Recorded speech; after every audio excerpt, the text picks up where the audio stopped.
Welcome to Raider Talks. I am your host, Art Navarrete, here alongside Nick, Ibarra, and today we're going to talk about some of these AFC West rankings.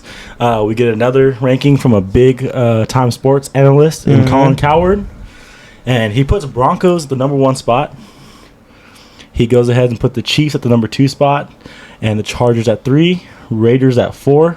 I kind of want to know your thoughts about it, and we'll just go dive into it a little bit more. You know, that's actually surprising. When you told me this, I was like, that's really surprising because Cowherd is a bit not a big, but I know he's a Raider believer. Yeah. You know, he was last year throughout the whole 4 or 5 weeks of us doing that, and even throughout the whole season. Yeah. And he's Carr guy. I know he's a big Carr fan. Mm-hmm. So I mean, it's kind of weird, whatever, you know, it's just it's really weird how everybody off of one acquisition is Broncos Super Bowl. This is their Super Bowl year. This is their this is their that. You know, and you know the Chiefs are still reigning supreme in the division, and they're my number 1 as of right now going into the season because I mean they're still the reigning AFC West champs. You know, so take it away from them. You're gonna have to take it away from them, and I think it goes through them. Yeah, I'm not gonna say they're number. What I meant to say was it's gonna go through them. You know, and Chargers, they always kind of mess up somewhere down the line. Last year we were the 5th best team in the AFC, and got that wild card spot. 2nd place in the AFC West. Yeah, you know, everybody says, you know, and I think last year's AFC West kind of got underlooked. Yeah, kind of because this AFC West is great, but last year you still had Mahomes. Yeah, you still had the Chargers and Herbert. You still had Derek Carr and the Raiders, and you still had a Broncos team that had a great defense with Fangio there, and now Fangio's gone. Yeah, so you had a great defense in Denver. I mean, you had 4 great teams last year, and the Raiders still wound up taking 2nd place and taking 5th in the AFC, like you said. Yeah, and you know it's really weird because, you know, before everything, everybody says what the Raiders did this offseason was great. Yeah. You know, they went out, got Josh McDaniels, then they went out, you know, Josh McDaniels, Ziegler. Then they did everything right this offseason. Yeah. With the extensions of Carr and Crosby to going out and surprising the whole NFL, getting Devontae. And Chandler Jones. And then what they did after that. You know, you brought in some really good pieces. What limited things that we had with the draft, we brought in some really good people. Yep. And we are still 2 weeks away from getting our 20-something million and possibly going to make either more moves or extend Renfrew or whatever, whichever way they want to go. And, you know, these are the same people that said all that, like, man, they're all good, they're all this, that are sitting there saying, well, Raiders got the worst quarterback in the division. And Raiders got this, and now they have holes here, and they got this here, and they got this here, and, you know, and they're going to be in last in the division. Like, just a couple weeks ago, you said, hey, this is what's going to go on. This is what we're, you know, they look good. You know, maybe a Super Bowl run, you know, a real playoff contender this year now going in. And now you have us in 4th and fighting for a playoff spot. You know, and it's just weird. You know, I go through some of these predictions, and, you know, some team or some, you know, websites and people have us at 6-7 wins, and then, you know, you get the select few that get what we're doing, love what we're doing, and you see the 10 to 12, 13 win range, and sitting there saying, hey, this is their division. This could be their division. You know, Carr's reunited with his best friend. You know, Renfro's going to get bigger and better. Not bigger, but he's going to get better.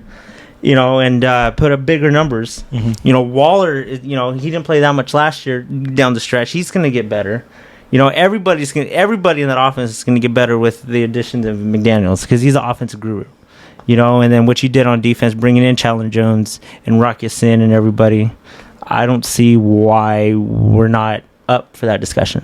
Yeah, I mean, there's a lot of analysts that are, like you said, are contradicting themselves. They're saying the Raiders had a great offseason. They're saying the Raiders' acquisitions are great. They like where they're heading after last year. Yeah, and they like a lot of people like the hire on Josh McDaniels and Dave Ziegler, and then they go out and say we're going to be a 3rd place, 4th place team in the division. Yeah, but you know what? I mean, obviously the Raiders don't care. No. Organization doesn't care. They know where they're heading. But from a lot of the notable actual sports football now analysts, like Rich Eisen, he's putting us projected to be first place in the division. So it's good that we're hearing it from guys like that. But it seems like the guys kind of like Cowherd and the Stephen A. Smith type of guys, the guys that do all the sports, it seems like they don't know. They don't know what we're doing. They don't have really a clue of what's going on in Vegas, because the football insiders like Rich Eisen and those guys, they understand, and they're saying we're going to be a team to be reckoned with this year. And it's weird is that you're right, because there's a select few, like I said, that love what we're doing, know what we're doing. Rich Eisen, we watched the video together. Rich Eisen loves us and knows what we're doing. And then you got the Cowards and everybody that are just like, I don't know, because of Russell Wilson did this, did that. Yeah, I think they get into the hype too much. And those guys. I don't like how people are, Chargers' big move, they went out and got Khalil Mack. He was hurt all last year. Yeah. Broncos' big move is they went out and got Russell Wilson. And he didn't even make the playoffs last year. No. And we talked about this. Kind of looks on the decline just a little bit. No, he does. He does look on the decline. Let's just say how it is. And he didn't. And so, but we're the ones that got the best player at that position. Yeah. We literally got Devontae Adams, the best wide receiver in football. And we got probably one of the best edges in the league in Chandler Jones. Yes. Along with, we might go out and try to get the best free agent. We might go out and try to get Dominic Sue, too. Exactly. Who's one of the best middle defensive linemen. And we're not done. We're not even done yet. Haven't got that $20 million yet. And, I was looking at wide receiver rankings. Like, Devontae Adams barely cracking top 5 now that he's a Raider. I know. Because he's a Raider, so now he's not that guy anymore. And then on the bottom, you see, he ain't with A-Rod no more. He's not with Rodgers no more. He's really going to learn. And, really? Come on. Yeah, we'll see what happens. I was watching the Rich Eisen show the other day as well. And Rich Eisen pretty much said about the Broncos that you guys got to show me. I ain't giving you no flowers yet. You guys got to show me. You guys were last place last year. You guys lost your defensive coordinator. How's the defense going to look? Exactly. Russell Wilson's a declining quarterback. How's he going to look? I mean, he didn't do good in Seattle. And he probably has less weapons in Denver than he had in Seattle. Yeah. So how is he going to do? So Rich Eisen pretty much said you got to show me. So I think it's unfair to give the Broncos a number 1 spot and give them all this credit when they haven't done anything yet. Because at least the Chiefs have something to show for what they've done. They have the same pieces. Obviously, they got rid of Tyreek Hill, but they have a lot of same pieces, a great head coach in Andy Reid. Yeah. And then you have the Chargers, another team that's up and coming, and a team that lost games probably because they're young the last couple years. In year 2 of their system. Yeah, and this will be year 3 of Herbert. Yeah. And Herbert, I mean, we saw him play. He's talented. Yeah. And he's going to be special, and he's going to be getting better every year. Oh, I think And then you got Derek Carr and the Raiders, a team who had ups and downs throughout the year, a lot of things happening off the field, and still made the playoffs, still got a 5 seed, and still took that last game to the wire. And the playoff game, we didn't even play good. No. So that's the scary thing. And now we added a piece in Devontae Adams, and we added offensive guru in Josh McDaniels, and we got a up and coming general manager in Dave Ziegler. I mean, we're going up right now, and we're going to be one of those teams. Another thing I want to note though is, I feel like with those rankings, having Broncos 1, Chiefs 2, Chargers 3, Raiders 4, if I'm a Chiefs fan, Charger fan, or Raider fan, I'm pissed at those rankings. I'm like, what's happening here? Yeah, because I mean, I think it's gonna be Raiders 1, Chargers 2, Chiefs 3, and Broncos 4. And not saying it's going to be a big difference between all of them. Because it could be by a couple games. I think that's what it's going to be. But I think it's kind of a weird ranking. It's just weird. And I thought to myself the other day, I was like, if we got Russell Wilson, are we AFC West favorites? If we got Russell Wilson. And didn't do anything else. Anything else. Personally, if we got Russell Wilson, I think we talked about it. I think we both didn't like that idea of getting Russell Wilson. We said if we're getting rid of Carr, we better get an upgrade, right? We said that? Yeah. If we're getting rid of Carr, we better get a person that's for sure better than Carr, or else it's not even worth it. Yeah. And Russell Wilson is one of those guys we discussed, and we both agreed that he's declining. He don't got we can just run through it. athleticism wise, Russell Wilson used to be athletic, but now he's starting to become more of a guy at pocket passer. Yeah. Now he don't run as much as he used to. I mean, he might be a little more athletic than Carr. He might run a little bit more, but not much.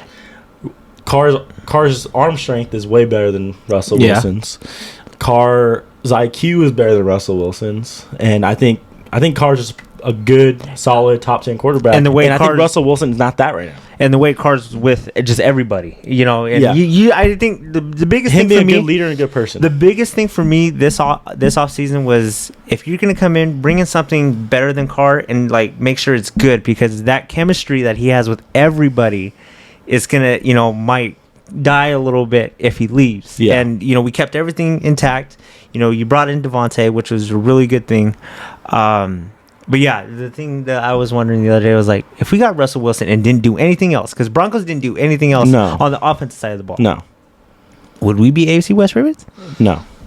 Well, I don't think Russell Wilson's a savior. No. I just think because we're the Raiders. Everybody just like, Raiders now, whatever. I just think that's a little scapegoat to not give us our flowers a little bit, which we're okay with that. I mean, as a fan, I like being the underdog. I like us being the underdog. Oh, yeah. I'm sure as players, they like being the underdog. I like shocking the world. Yeah, me too. And I think the Raiders did that a little bit last year, and they're ready to do it again this year. But I mean, we're only expected to win 8.5 games, because like the Vegas odds. We'll do that in the first 10 weeks with the bye. So when we go in September, are we putting our bets down on 9 wins or what? I'm with you. How much How much we got on it? How much we got? Are we doing over under the 8.5 or you already have one? Should we do? We're going week 2. Should we do a bet week 2? Should we do a bet week 2? But the thing is, for the Raiders to beat the Cardinals. But the thing is, we'll probably be favorites, so you're gonna have to bet a lot. That's okay. We are in Vegas, right? I think it'll be like a 50-50. Well, if the Cardinals beat the Chiefs week 1. Well, it depends, too. If the Cardinals beat the Chiefs week 1, they're going to say the Cardinals are going to whip our ass the next week. Yeah, true. Right? Because that's how we are. That's how it works. We're only 4-point underdogs against the Chargers week 1. Yeah. I think they only have the week 1 odds. Yeah, it's going to be a battle. I mean, and the Raiders might not even be all in sync yet week by week 1. But you never know. Because new offense. Week 2, we'll come up with a cool bet. Yeah. Maybe you'll do one on the game. Maybe I'll do one on the over-under. I think we do both. I think we put a little 100 on black. Which it means. Do we put a bet in so then we can go back like week 17, week 18? That's what I'm saying. That's what we got to do. So we can come get our money and that'll buy our ticket to the game. You know what I mean? I know what you mean. I say a little AFC West championship bet. What are we thinking? What are we thinking? And then go collect it during the parade? No. No. We'll collect it once we get the win and then buy our tickets to the playoffs. Or no, you just said AFC. Oh, you said AFC West champions. I thought you meant AFC championship. No, AFC West champions. We go pick up our money and then we go to the playoff game. True. Or we pick it up while we go to the playoff game because we're going to have a home game. And then once we're in the playoffs, then we place a bet on the AFC championship and then go back for the parade. Do we? Yeah, we could do that. That sounds like a plan. But anyways, yeah, I mean, the odds are kind of crazy, and I think, like I said, we're confident about these odds.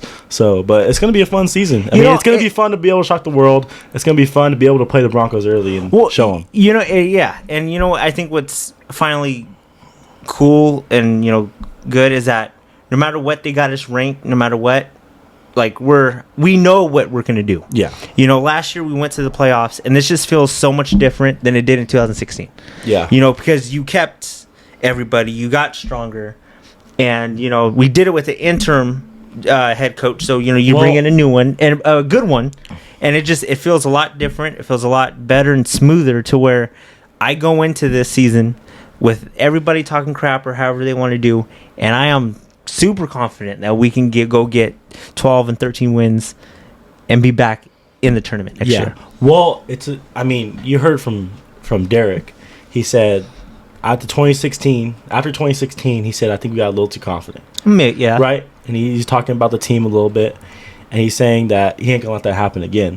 So it might be a blessing that 2016 happened or 2017 happened after, because now you got some of the same guys on the team, the leader and quarterback, and he's gonna know now that we made the playoffs last year, but we need to get better. Oh yeah, and we need to work for it because they ain't gonna be handed to us. And us being in this type of division, now we really need to step up. And now we got experience. Yeah. And, everybody, our main players. We got 5 playoff game experience. Yeah, and our main players got playoff experience. Chandler Jones comes in with Super Bowl experience. Yeah. And Devontae Adams comes in with big game experience. NFC Championship Yes, experience. exactly. So, I mean, we're experienced. Josh McDaniels has been there, coordinated some of the big Super Bowls that Tom Brady won. Yeah. I'm excited. Yeah, it's going to be fun. This conversation actually got more detailed than I thought it was going to be. But we're talking about bets, talking about what we're doing. But yeah, I mean, it's going to be exciting, really exciting. Yeah, it's cool. Twitter, I check every day, for Raider updates or whatever. And I know in a couple weeks, once June hits, that 25 million comes into play. Yep. And it's going to be really interesting to see what we do. A couple guys, there's a couple guys out there that. Do you go? I mean, Bradbury's out there. He's still waiting. Bradbury, OBJ's out there still waiting. Like, do you maybe go? If it's me, I'm going to get OBJ. I don't care if he's ready to week 10. I mean, OBJ's that guy. He's that guy. He showed it. Yeah, he showed it. And people didn't know. People might not have known because he's in Cleveland. They're like, he's the problem. But no, it was Baker Mayfield. He went to the Rams unselfishly, and he just showed that he's a dude. And he's got his ring. He's got what he's wanted. Well, but I think he does want to win on the field. Oh yeah, no, exactly. He wants to finish out a game. No, exactly. So he's hungry. I think, and we went through the schedule. The second part's going to be a little tough. So why not go get him for the second part? Because I know he's not going to be ready. No, he's not going to be ready in a couple months for training camp or whatever. Ease his way in, learn the playbook, everything. Get accustomed to DC in this offense. Come in. I'm gonna say after he could be bye, like a big free agent, like a big free agent acquisition late in the season. Yeah, that's how it will kind of be. Look what he did with the Rams after he got cut. I mean, I know he forced his way out, but after he got cut, he did really well. Yeah. And if it wasn't for that one move, he would have finished the year. And game. I think he might have got MVP or something. Yeah. The way he was playing. Because then everything went to Cooper Kupp after him. So after that, it felt like the Rams' offense wasn't the same in that game. Yeah, it felt like they're hot. They're hot with OBJ. Then after that, it felt like they lost. Because after he got hurt, Bengals came back. It felt like they lost something, and it was OBJ. And OBJ's a big deal. And I know Cooper Kupp had a great year, but I think OBJ is better than Cooper Kupp. Oh yeah, but OBJ still has a lot left. Yeah. And just see how he comes back from his injury. He's a guy I would really like. So Bradbury and Dominic Sue. So in a couple weeks, you're thinking Bradbury and Dominic Sue, OBJ. I don't know about OBJ. I don't know if OBJ's going to sign this soon. No, but what you want. But this is what you want. Those are the 3 guys. I want Dominic Sue. I want OBJ. And I want Bradbury. Those are 3 guys I want. If we can somehow get 2 of those guys, I'm feeling like amazing. Yeah. Get 2 of those guys. 2 out of 3. I don't think this is possible, but I also heard something in that it wasn't verified or anything, but about possibly extending Waller and Renfro with the 20-something. See, I don't know about that. I don't know about Waller. I don't know about Waller. Maybe Renfro. Maybe. But you can do that next year. I know you can do that next year, but I don't know, just something to look out for. This is going to be how they use the 20 million in June. It's going to it's going to be interesting fun. to see. We're coming up on this thing soon. So it's going to be pretty interesting. We'll see you guys next time. Nick has a big trip to Los Angeles, so that should be fun. Happy birthday to you. Thanks, by the way. Happy birthday. We'll see you guys next time. Go Raiders. Go Raiders.